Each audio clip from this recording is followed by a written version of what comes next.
अगर आप ये सोच रहे हैं कि भारत के पड़ोसी देशों में क्या हो रहा है तो सावधान हो जाइए।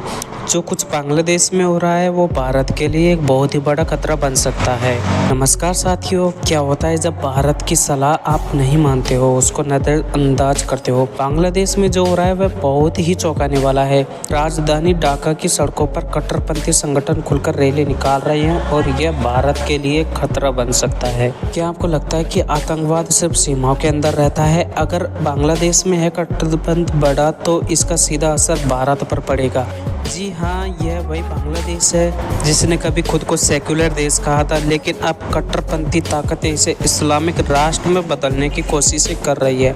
हाल ही में हिज्ब उत तहरीर नाम के एक बैन संगठन ने राजधानी में खुली रैली निकाली। इस संगठन को पाकिस्तान, भारत, चीन, रूस और कई अरब देशों ने पहले ही आतंकवादी संगठन घोषित कर दिया था, लेकिन फिर भी यह बांग्लादेश में दोबारा सक्रिय हो गया है। क्या आप जानते हैं कि बांग्लादेश की राजधानी में ऐसा दृश्य आखिरी बार 2009 में देखा गया था? अब सवाल ये है कि क्या इतिहास खुद को दोहराने वाला है?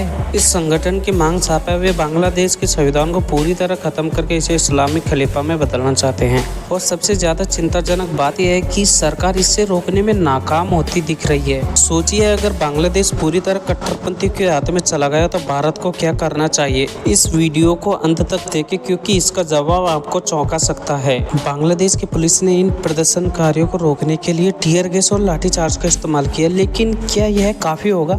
हकीकत यह है कि बांग्लादेश की अर्थव्यवस्था कमजोर हो रही है, बेरोजगारी बढ़ रही है और ऐसे हालात में कट्टरपंथी संगठनों को युवाओं को गुमराह करने का मौका भी आसानी से मिल जाता है। अगर यह संगठन मजबूत होता है तो क्या भारत की सुरक्षा भी खतरे में पड़ जाएगी और क्या भारत को अपनी रणनीति बदलनी पड़ेगी? अब सवाल उठता है कि इसका भारत पर क्या असर पड़ेगा। अगर बांग्लादेश में यह संगठन मजबूत होता है तो इसका सीधा असर भारत की सुरक्षा पर पड़ेगा।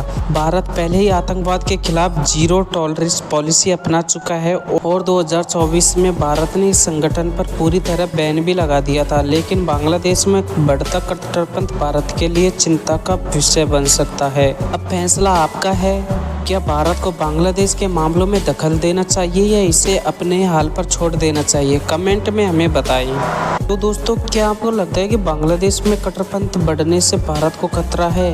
अपने विचार हमें कमेंट में बताइए और हाँ, ऐसे ही इंटरेस्टिंग अपडेट के लिए हमारे चैनल को सब्सक्राइब करना ना भूलें।